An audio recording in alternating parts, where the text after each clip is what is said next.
कैसे हैं आप दोनों, मामा मामी? स्वयं ने उन दोनों का आशीर्वाद लेते हुए पूछा तो वो दोनों दुखी स्वर में बोले, बस ठीक है बेटा। लग तो नहीं रहा, और शायद मैं आप दोनों की परेशानी की वजह भी जानता हूँ। स्वयं ने कहा तो देव और अवंतिका चौंक कर बोले, पर कैसे? वो सब फिलहाल तो नहीं बता सकता, पर ये वादा जरूर करता हूँ कि जल्द ही सब ठीक हो जाएगा। स्वयं ने मुस्कुराकर कहा तो देव और अवंतिका को कुछ तसल्ली मिली। कुछ और बातों के बाद स्वयं उठकर आदित्य के कमरे में आ गया। आदित्य आंखें बंद करके बेड पर लेटा हुआ था। भाई, स्वयं ने धीमी आवाज में कहा। उसकी आवाज सुनते ही आदित्य ने फौरन अपनी आंखें खोल ली। स्वयं को देखकर आदित्य को बहुत खुशी हुई। उसने तुरंत उठकर स्वयं को गले से लगा लिया। कैसे हैं आप? स्वयं ने पूछा। बस जी रहा हूं, तू मेरी छोड़, तू बता, तू कैसा है? आदित्य ने बुझी हुई आवाज में पूछा। मैं ठीक हूं भाई, पर आप ठीक नहीं लग रहे हैं। क्या प्रॉब्लम है भाई, मुझे बताइए, शायद मैं आपकी कोई मदद कर पाऊं। स्वयं ने अपनेपन से पूछा तो आदित्य दुख भरी मुस्कान के साथ बोल पड़ा। मेरी मदद तो अब ऊपर वाला भी नहीं कर सकता छोटे, पर फिर भी मैं तुझे बताता हूँ। शायद तेरे साथ शेयर करके मेरे दिल पर जो बोझ है वो कम हो जाए। आदित्य ने स्वयं को पूरी बात बता दी और सच्चाई जानकर स्वयं सोच में पड़ गया। इसका मतलब शरण्या सही कह रही थी। भाई सच में बहुत बुरी तरह से फंस गए हैं। उन्हें आइडिया भी नहीं है कि वो कितना गलत कर रहे हैं, खुद के साथ और आरोही दी के साथ भी। नहीं, मैं ऐसा नहीं होने दे सकता। मुझे भाई को सनाए के जाल से निकालना ही होगा। स्वयं ने तुरंत किनारे आकर शरण्या को कॉल किया और शाम को उसे आरोही, कुणाल और कृति के साथ एक रेस्टोरेंट में मिलने के लिए बुला लिया। शरण्या को कॉल करके स्वयं वापस से आदि के कमरे में पहुंचा तो देखा कि आदि किसी से फोन पर बात कर रहा था। स्वयं वहीं रुककर उसकी बातें सुनने लगा तो पता चला कि वो सनाए से बात कर रहा है। तुम वहां ठीक से पहुंच गई ना? कोई प्रॉब्लम तो नहीं हुई? आदित्य ने फोन पर पूछा। हाँ, मैं पहुंच गई हूँ। वो ऑफिसर्स चले गए? सामने से सनाया ने पूछा। हाँ चले गए, पर एक चीज मेरी समझ नहीं आई, सीसीटीवी में तुम्हारी प्रेजेंस रिकॉर्ड क्यों नहीं हुई? आदित्य ने हैरानी से पूछा तो सनाया सकपकाते हुए बोली, वो दरअसल जिस दिन मुझे झूठे केस के बारे में पता चला था उस दिन ही मैंने सीसीटीवी के फुटेज डिलीट करवा दी थे, क्योंकि मुझे पता था कि कुणाल और आरोही एक ना एक दिन मुझे फंसाने के लिए उसका इस्तेमाल करेंगे। तुम बिल्कुल चिंता मत करो, मैं उन्हें कभी भी उनके मकसद में कामयाब नहीं होने दूंगा।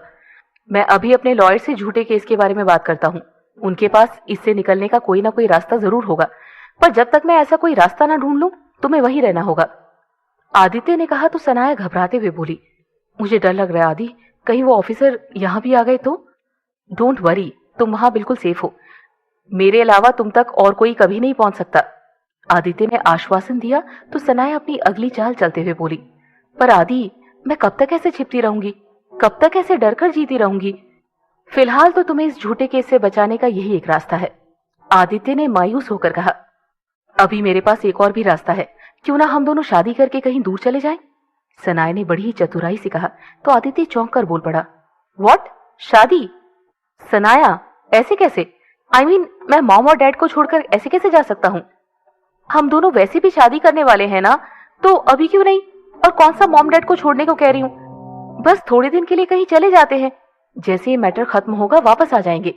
सनाया ने आदित्य को समझाने की कोशिश की, पर आदित्य अभी भी उसकी बात से सहमत नहीं था।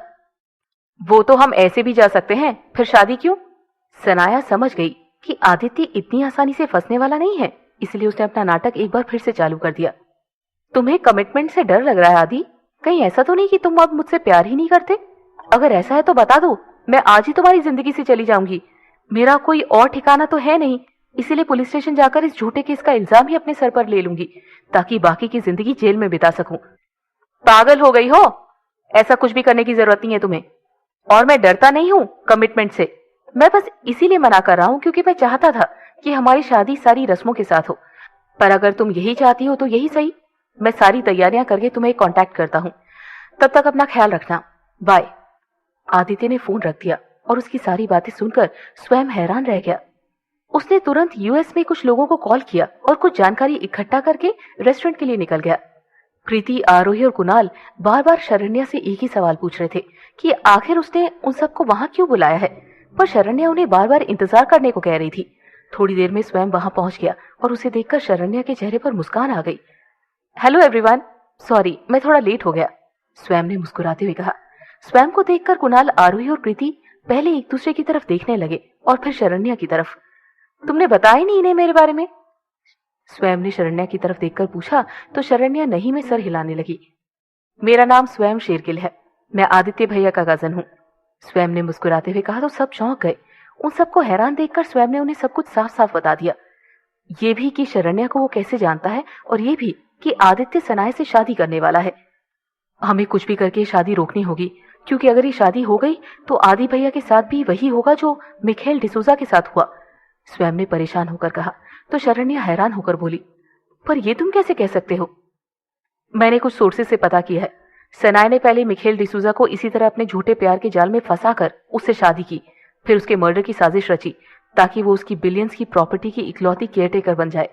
उसकी साजिश में उसकी मेड ने भी उसका साथ दिया, पर शायद उसके पति को उनके गलत इरादों का अंदाजा लग गया था, इसीलिए उसने पुलिस को पहले इस बारे में इंफॉर्मेशन दे दी थी और अपनी सारी प्रॉपर्टी एनजीओ के नाम कर दी। जब तक पुलिस कुछ कर पाती, सनाया ने अपना खेल खेल दिया, पर जैसे उसे ये पता चला कि उसकी प्रॉपर्टी एनजीओ को चली गई है तो तुरंत वहां से भाग निकली। उस मेड को पुलिस ने अरेस्ट कर लिया और उसने सारी सच्चाई पुलिस को बता दी।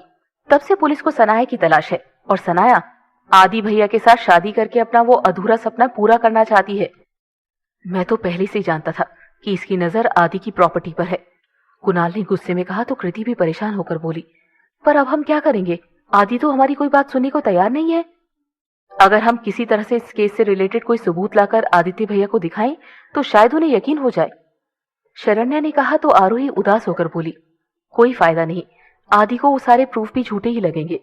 एग्जैक्टली, और हमारे पास इतना टाइम भी नहीं है कि हम वहां जाकर वो प्रूफ ढूंढ पाए, क्योंकि वो सनाया आदि भैया को जल्द से जल्द शादी करने के लिए प्रेशराइज करेगी, स्वयं ने समझाया तो शरण्या चिंतित होकर बोली, तो अब हम क्या करेंगे? हमें कुछ भी करके आदि भैया को वहां लेकर जाना होगा। जब वो खुद वहां के लोगों से इस सच्चाई के बारे में सुनेंगे तो उन्हें यकीन हो जाएगा कि न्यूज झूठ नहीं है, स्वयं ने कहा तो इस बार कुणाल बोल पड़ा, पर आदि वहां क्यों जाएगा?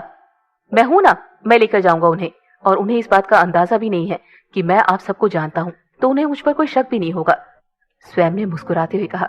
स्वयं की बात सुनकर सभी ने राहत की सांस ली और कुणाल मुस्कुराते हुए बोला, वाह छोटे, क्या प्लान है, इसमें तो कोई रिस्क भी नहीं है, ये मेरे दिमाग में क्यों नहीं आया? शायद सनाया का अंत स्वयं के हाथों से ही लिखा था, स्वयं ने हंसते हुए कहा।